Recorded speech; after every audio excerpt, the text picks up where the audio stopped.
never thought a day like this will ever come, do you? Please don't do this to me. I'm innocent. He was ill. Shut up! You drained his money and now you have drained his life.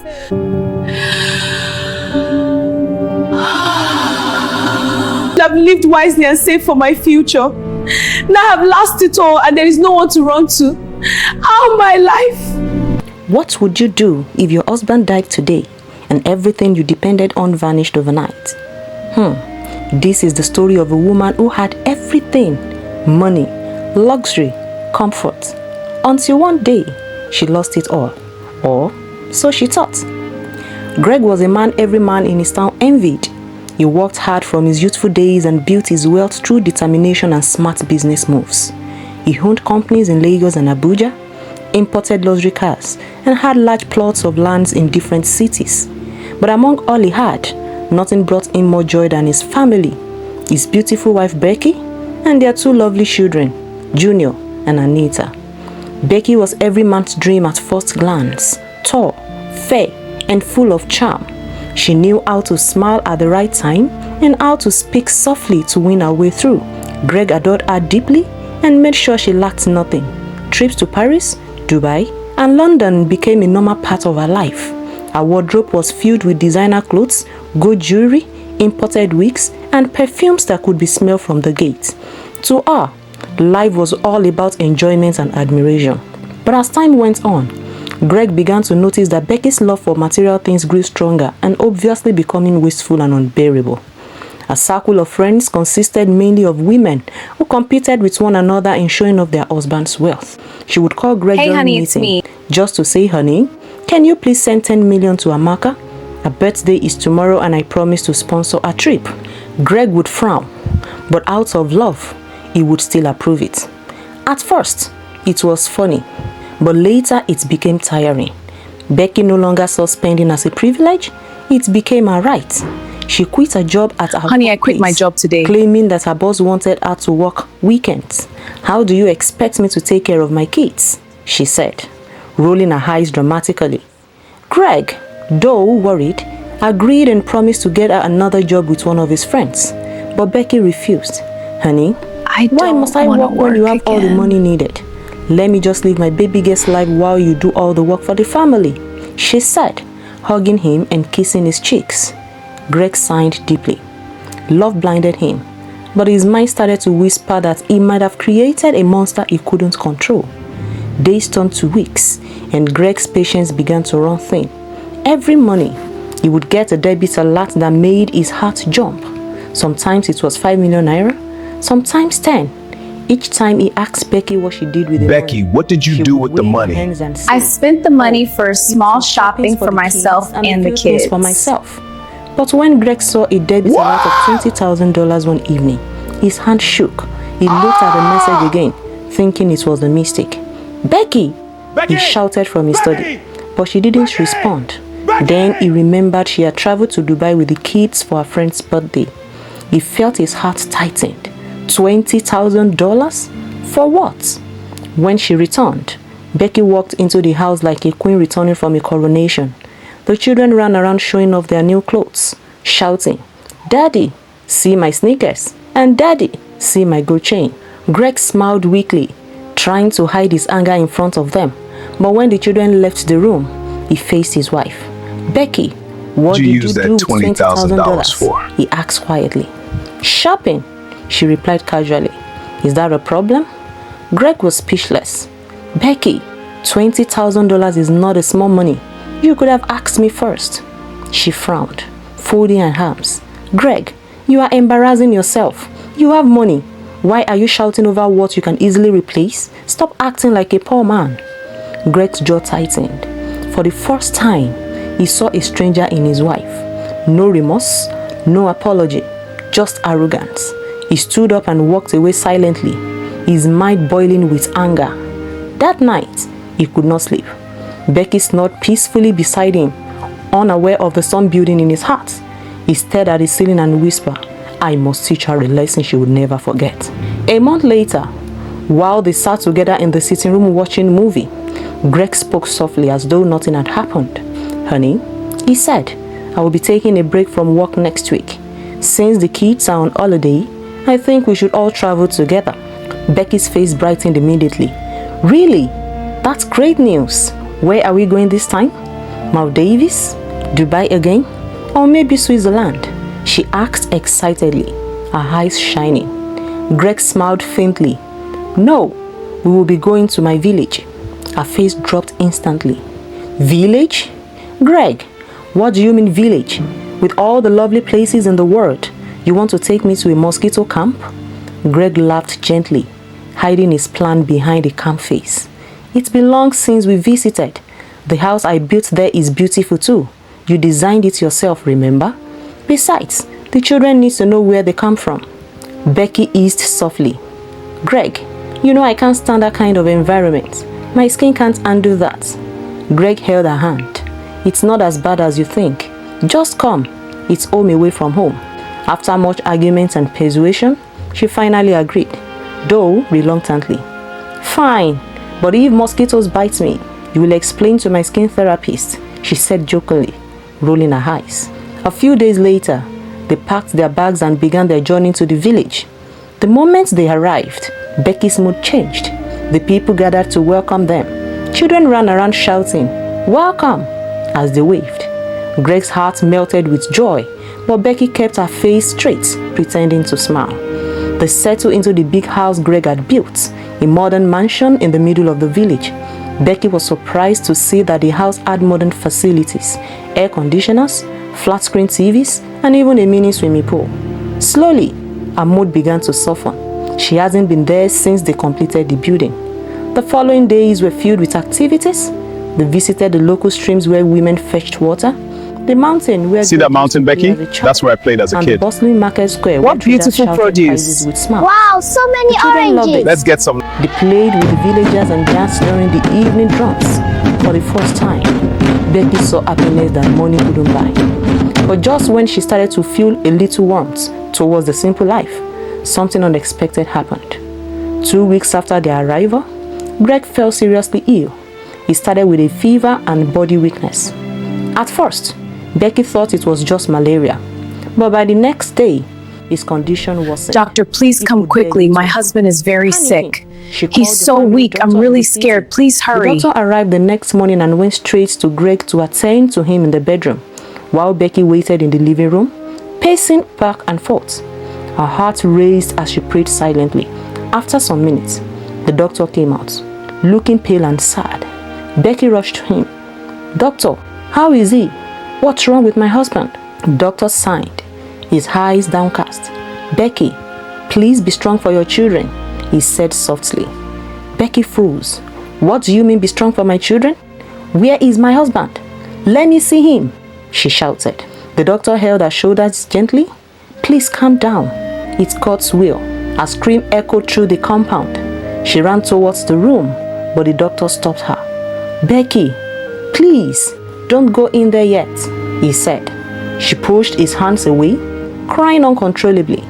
No, he can't die. He promised me he would be here with me and the children forever. Even a new house in Abuja. He can't leave me. As she wailed, Greg's elder sister, Mama Ada, and his uncle entered the compound.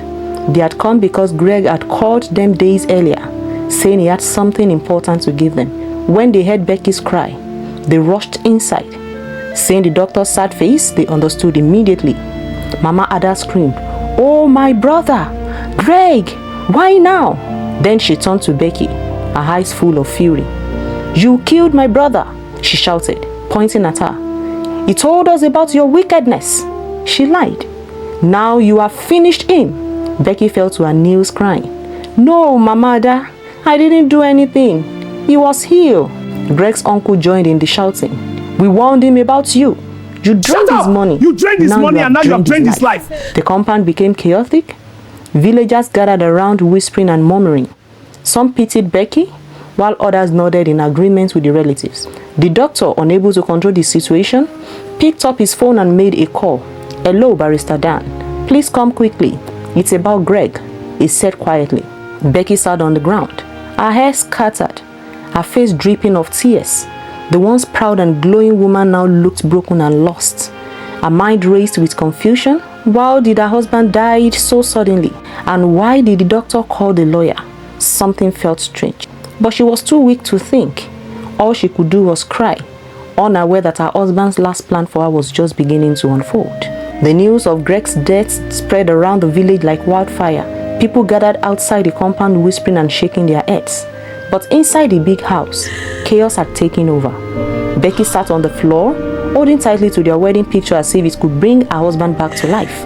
Her eyes were swollen from crying. Her lips trembled as she whispered his name over and over again. But Greg's uncle, a greedy old man with a belly that showed the years of feeding on other sweats, had different plans. He quickly called on his sons, Uche and Tochukwu, and said in a low but excited tone, "Go inside and search everywhere. Look for any documents, land papers, car papers, bank papers, anything with Greg's name on it. Before the lawyer comes, we must take control." "Yes, Papa." They chorused and scattered around the house like wild dog looking for bones. The old man himself went to the bar section, where Greg usually entertained his visitors. He started packing bottles of expensive wine and brandy into a sack. "This one goes sweet for burial reception," he murmured to himself, laughing. Meanwhile, Greg's sister, Mama Ada, had cornered Becky in the bedroom. She held Becky's arms roughly and shouted, "You, this woman, Start bringing out all your designer clothes, here, and bags, now!" That you used my brother's money to buy. You thought we didn't know? You were busy living large while our brother worked himself to death." Becky was too weak to fight. Tears rolled down her cheeks as she begged, "Please, Mama Ada, at least let me mourn my husband." But the woman only hissed and opened the wardrobe, throwing out clothes and shoes. "Nonsense. You were enjoying life while we were suffering in this same village. Today, we will share everything you and your children have been eating alone." Then she walked towards Greg's room, opened the door slightly, looked at his lifeless body, and said mockingly, "Brother, when you were alive, you only sent me 200,000 naira monthly. Now that you are gone, we will enjoy everything you left behind." She laughed wickedly and shut the door. Becky screamed, falling to the ground. "God, what kind of people are these? Can't they even respect the dead?" The uncle's voice echoed from the sitting room. "Becky," he shouted, "come here now. We have decided that since you are still young and you have children for our late brother, you will have to marry one of my sons. That way, your children will still belong to this family." Becky's heart almost stopped. She shook her head in disbelief. "Never. Over my dead body will I marry any of these your stupid sons." "You think I will?" she shouted.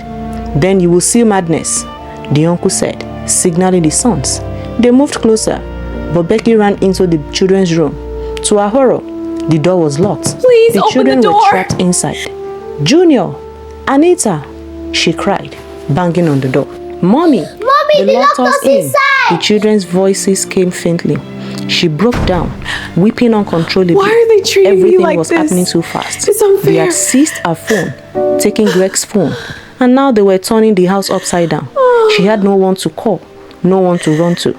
Her husband's relatives had turned the moment of grief into a festival of greed. Outside, some villagers stood watching, whispering among themselves, "This man's family doesn't fear God," one elderly woman said. "They haven't even washed the body yet. They are fighting over property." The doctor had gone to pick the lawyer, and Becky prayed silently that they would come soon. She was certain that before nightfall these people might kill her too. By evening, the situation grew worse. The uncle and his sons were drinking Greg's wine and laughing loudly. Mama Ada and her daughters were wearing Becky's clothes and snapping pictures with her phone. Becky sat in a corner, shaking, praying under her breath. Then suddenly, they heard a car horn outside. The doctor had returned with the lawyer. They entered the compound with surprise and anger written on their faces. The doctor was shocked at the mess. Broken bottles, scattered clothes, crying children, and Becky sitting helplessly on the floor. "What nonsense is this?" the doctor said. The uncle laughed and waved his hand. "Doctor, you have no business here. The owner of this house is dead, and we are his family. We decide what happened here next." The doctor steps forward. "Uncle, I understand your family, but decency demands that you mourn your brother first. This is not the time for property sharing." The uncle turned sharply. "Who cares about mourning? God has smiled on us today. Let us enjoy what our brother has been enjoying. Even his wife will now belong to our family. he boasted. At that, Becky jumped to her feet, screaming, Over my dead body that I will marry you and your useless son! Her voice was full of pain and defiance. Just as she said that, a cold voice came from the hallway. And you will die if you touch my wife! Again. Everyone turned sharply towards the direction of the voice. There stood Greg, alive, strong, and hungry. His face was stern, his eyes blazing. The whole room went silent. The uncle dropped the bottle he was holding, and it shattered on the floor. The sons froze. Mama Ada screamed and fell backward. For a moment, everyone thought they were seeing a ghost. Greg slowly walked to the center of the room.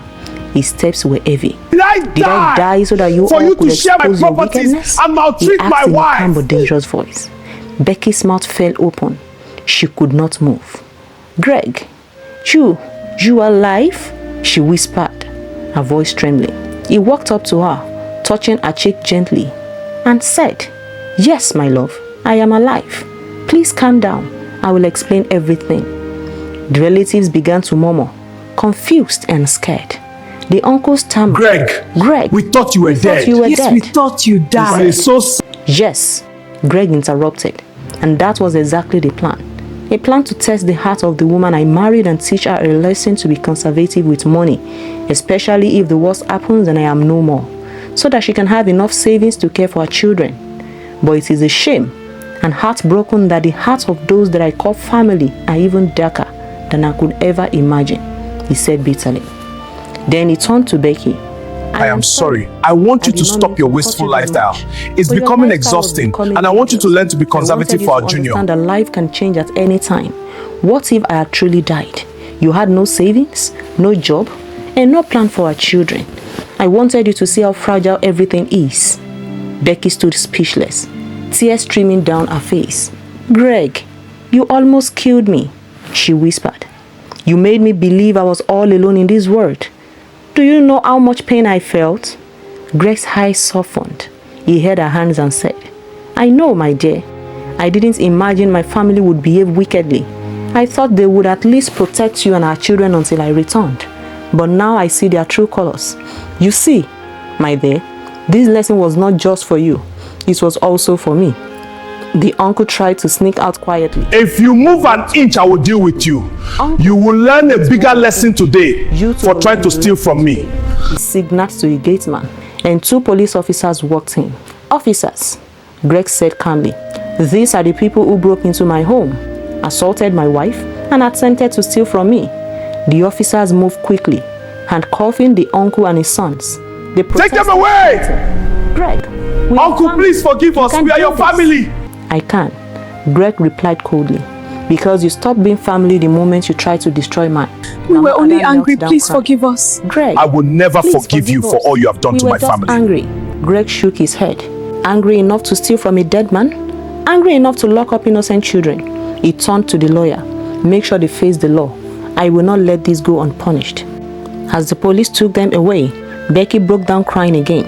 This time from relief. She hugged her husband tightly, her tears soaking his shirt. Greg, please forgive me. I now understand what you were trying to show me. I have been foolish. I took your love for granted. I promised to change. Greg held her close. It's okay. I love you. I just needed you to realize that money isn't everything. Sometimes, peace and understanding are worth more than all the gold in the world. Later that evening, they sat together for a while, both silent, their hearts heavy but thankful. Greg sighed deeply and said, Becky, there is something else you need to know. Becky looked up worried. What is it? Greg's eyes dimmed a little. Before we came to the village, my doctor told me I had early stage cancer. It is treatable, but it requires surgery. That is why I wanted to teach you this lesson.